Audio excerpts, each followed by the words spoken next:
అందరికీ నమస్తే అండి. నా పేరు సురేష్ బాబు వేసం. నేను ఏపీడబ్ల్యూజేఎఫ్ మైలవరం నియోజకవర్గ ప్రధాన కార్యదర్శిని. సల్మాన్ మైలవరం నియోజకవర్గ అధ్యక్షులు. ఈరోజు ఒక అత్యవసర మీడియా సమావేశం అనేది ఏర్పాటు చేయడం జరిగింది జిల్లా అధికారుల ఆదేశాల మేరకు. దీనికి సంబంధించిన వివరాలు ఏంటయ్యా అంటే, మనకి జీకొండూరు గ్రామ కార్యదర్శి ఏటుకూరి బసవలింగేశ్వరరావు, మా యూనియన్ సభ్యులైన చింతకాయల రాంబాబు, సన్ఫ్లవర్ దినపత్రిక విలేకరుకు ఒక లీగల్ నోటీస్ అనేది జారీ చేశారు. అది తన పరువుకు నష్టం జరిగింది, పరువు నష్టం కట్టాలి ఒక 20 లక్షలు, అలాగే మీరు రాసిన వార్తా కథనాలకి క్షమాపణలు చెప్పాలి అని చెప్పేసి ఆ నోటీసులో పేర్కొనడం జరిగింది. ఈ నోటీసుని 6/7/2026 పంపించడం అయితే జరిగింది. ఈ నోటీసు యొక్క ఉద్దేశం ఏంటంటే, జర్నలిస్టుల గొంతులు నొక్కే విధంగా ఉంది, పాత్రికేయుల హక్కులకు భంగం కలిగే విధంగా ఉందన్నమాట. అసలు ఎందుకు ఈయన నోటీసులు పంపాల్సి వచ్చింది అనే విషయాన్ని మనం ఒకసారి చూస్తే, 2021 సంవత్సరం నుంచి 2022 వరకు, అంటే 11 నెలల కాలం వరకు ఏటుకూరి బసవలింగేశ్వరరావు వెలగలేరులో ఈయన ఇన్ఛార్జిగా అక్కడ ఉండడం జరిగింది. అక్కడ కొన్ని పనులకు సంబంధించి ఆ పంచాయతీలో అవకతవకలు జరిగాయంటూ ఈయన ఒక కథనం రాయడం జరిగింది. ఆ కథనం ఏమని రాశారంటే, వెలగలేరు పంచాయతీలో అవినీతి తిమింగలం. ఇది సన్ఫ్లవర్ న్యూస్లో రాయడం అనేది జరిగింది. ఇది ఎప్పుడు రాశారు ఈ వార్తని? 16/5/2026 వార్త రాయడం జరిగింది. ఇది మొదటిసారిగా 2022లో ఉప సర్పంచ్ మరియు వార్డు మెంబర్లు 7 మొత్తం కలిసి కంప్లైంట్ ఇస్తే అక్కడికి వెళ్ళి ఆయన సమాచారం తీసుకొని వీడియో రూపంలో మైక్ పెట్టి మరి వాళ్ళ వాయిస్ రికార్డులు తీసుకొని మరి వార్త రాశారు. సో దీని మీద విచారణ అధికారిని కలెక్టర్ నియమించారు. 2 సార్లు విచారణకు ఆదేశించినప్పటికీ కూడా అప్పట్లో విచారణ అయితే జరగలేదు. తిరిగి మండలానికి చెందినటువంటి ఒక పౌరుడు 7/4/2025లో, అంటే గుంటక సుబ్బారెడ్డి ఇతని పేరు, ఇతను కలెక్టరేట్లో PGRSలో కంప్లైంట్ చేశారు. దీంతో కలెక్టర్ గారు ఉన్నతాధికారులను ఆదేశించి విచారణ చేయమన్నారు. 27/1/2026 విచారణ అయితే జరిగిందనమాట. దీని మీద విచారించిన అనంతరం శ్రీమతి ఎస్ నిర్మలా జ్యోతి MSc BEd డివిజనల్ అభివృద్ధి అధికారి గారు ఒక రిపోర్ట్ని అయితే ఇచ్చారు.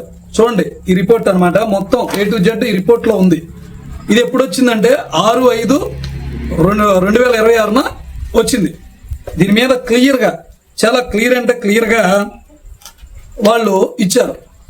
ఏమి ఇచ్చారని ఒకసారి మనం చూస్తే, 1/5/2021 నుంచి 31/3/2022 వరకు, అనగా 11 నెలల కాలమున పనిచేసిన శ్రీ వై బసవలింగేశ్వరరావు, ప్రస్తుత పంచాయతీ కార్యదర్శి, జీకొండూరు వారు గ్రామ పంచాయతీ సాధారణ నిధులు మరియు 15వ ఆర్థిక సంఘం నిధులు వెలిసి మొత్తం, బాగా వినండి, 10,46,693 రూపాయలు రిమార్కులతో తెలిపిన విధంగా నిబంధనలు పాటించకుండా ఖర్చు నిర్వహించినందుకు మరియు 5,42,700 దుర్వినియోగపరిచినందుకు క్రమశిక్షణ చర్యలు మరియు దుర్వినియోగపరిచిన మొత్తమును వసూలు చేసి గ్రామ పంచాయతీ నిధులకు జమ చేయుటకు చర్యలు గైకొనవలసిందిగా సిఫార్సు చేసిన నివేదికను సమర్పించటమైందని చెప్పి ఇచ్చారనమాట. అంటే అక్కడ అవినీతి జరిగింది అనేది దీన్ని బట్టి అర్థమవుతుంది. ఇది అధికారులు ఇచ్చినటువంటిది, ఇది జిల్లా అధికారులు ఇచ్చినటువంటిది. సో దీని మీద వార్త రాశారనమాట. వార్త రాసినటువంటి విలేకరుపై ఈ విధమైనటువంటి నోటీసులు పంపి ఎవరిని భయోందనలకు గురి చేస్తున్నారనేది ఇప్పుడు జర్నలిస్టులో ప్రశ్న. అక్కడ కావాలని వ్యక్తిగతంగా రాసిన వార్త కాదు, లేకపోతే ఊహాజనితమైనటువంటి వార్త కానే కాదు. ఊహాజనితమైనటువంటి వార్త రాసే హక్కు కూడా విలేకరులకు ఉంటుంది. కానీ సాక్ష్యాధారాలతో వార్త రాసినటువంటి చింతకాయల రాంబాబుపై ఇలా నోటీసులు ఇచ్చి భయోందనలకు గురి చేస్తున్నారు. ఈ నోటీసులో ఏముందంటే, మీరు రాసినటువంటి కథనాలని అది తప్పని చెప్పి క్షమాపణ చెప్పాలంట, సన్ఫ్లవర్ న్యూస్లో వేయాలంట. అలాగే యూట్యూబ్లో ప్రసారం చేసినటువంటి లింకులను తొలగించి దానిలో కూడా క్షమాపణలు చెప్పి 20 లక్షల రూపాయలు పరువు నష్టం దావా కింద ఇవ్వమంటున్నారు.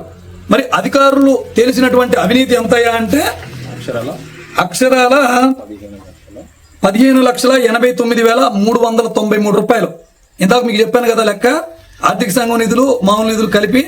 సో అవి అధికారులు తెలిపింది. అసలు 35 లక్షలకి అక్కడ అవినీతి జరిగిందంటూ ఉప సర్పంచ్ మరియు 7 సభ్యులు చెప్పారు.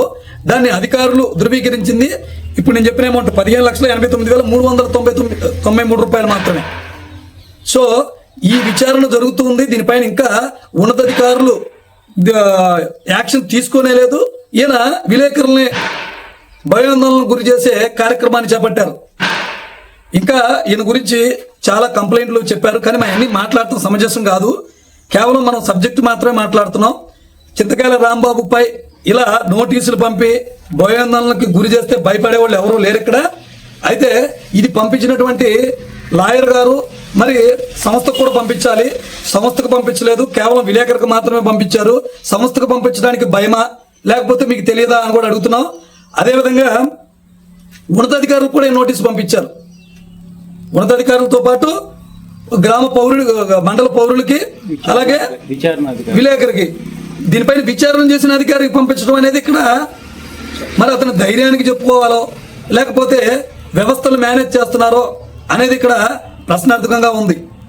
ఆయన కూడా సంఘానికి ఒక లీడర్గా ఉన్నారు.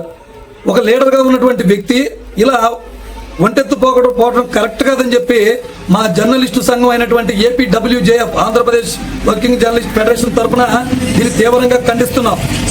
దీనిపైన జిల్లా కలెక్టర్ గారు అలాగే ఉన్నతాధికారులు స్పందించి వెంటనే ఇలాంటి చర్యలు నిలుపుదల చేయాలని చెప్పేసి కోరుతున్నాం. పవన్ కళ్యాణ్ గారి శాఖ అన్నమాట పంచాయతీరాజ్ శాఖ అంటే ఆయన చాలా ప్రతిష్టాత్మకంగా ఈ శాఖను నడుపుతున్నారు. మరి ఇంత సమర్థవంతంగా నడుపుతున్నప్పుడు ఒక అవినీతి జరిగిందంటూ వార్త రాసినటువంటి విలేకరు పైన భావ ప్రకటన హక్కుకైనా మరి ఇలా దాడులు జరిగితే మరి స్వేచ్ఛగా మీరెప్పుడు మీ పంచాయతీ వ్యవస్థను మరి కింద ఉన్నటువంటి లోపాలు తెలుసుకుంటారు, మీరు ఎప్పుడు సరి చేసుకుంటారు. సో ఇదన్నమాట పరిస్థితి. మరి ఈ నోటీసులు ఇచ్చినటువంటి బసవలింగేశ్వర గారు ఎవరైతే ఉన్నారో వెంటనే వీళ్ళు ఉపసంహరించుకోవాలి. పైన ఉన్నతాధికారులు కూడా ఈయన పైన జరిగినటువంటి అవినీతి గురించి మరి చర్యలు కూడా తీసుకోవాలని చెప్పేసి మేము డిమాండ్ చేస్తున్నాం. ఒకవేళ ఇలాగే నోటీసుల పరంపర కొనసాగినట్లయితే మేమేం చేయాలో అది మేము చేయగలుగుతాం. ఆ సత్తా మా జర్నలిస్టులకు సంఘానికి ఉంది, మా సంఘానికి ఉందని చెప్పేసి చెప్తున్నాం. అది మరి పరిస్థితి. సో ఉన్నతాధికారులు దీనిపైన విచారణ జరపాలి. ఏదైతే నోటీసు ఈ వీటిలో పేర్కొన్నారో ఈ విచారణలో వెలుగు చూసినటువంటి అంశాలన్నిటిపైన చర్యలు తీసుకోవాలి. ఆయన మండలంలో పలు గ్రామాల్లో ఆయన పనిచేశారు. ఇంకా మిగతా ఆరోపణలు ఉన్నాయి, అవి కొన్ని వ్యక్తిగతంగా ఉన్నాయి. ఇవన్నీ మాకు అవసరం లేదు. కేవలం మా విలేకరు రాసినటువంటి ఈ వార్త గురించే మేము మాట్లాడుతున్నాం. మరి దీనిపైన ఉన్నతాధికారులు ఖచ్చితంగా చర్యలు తీసుకోవాలని కోరుతున్నాం. ఇట్లాంటి అవినీతి ఆరోపణలు ఎదుర్కొంటున్న ఒక ప్రభుత్వ అధికారి జర్నలిస్టులు రాసిన వార్తలపై ఇట్లా నోటీసులు పంపించడం అనేది చాలా తీవ్రంగా ఖండిస్తున్నాం. మున్ముందు ఇటువంటి జరగకుండా యూనియన్ తరపున, ఫెడరేషన్ తరపున సాటి విలేకరులకు తోడుగా నిలుస్తామని చెప్పి తెలియజేస్తున్నాం.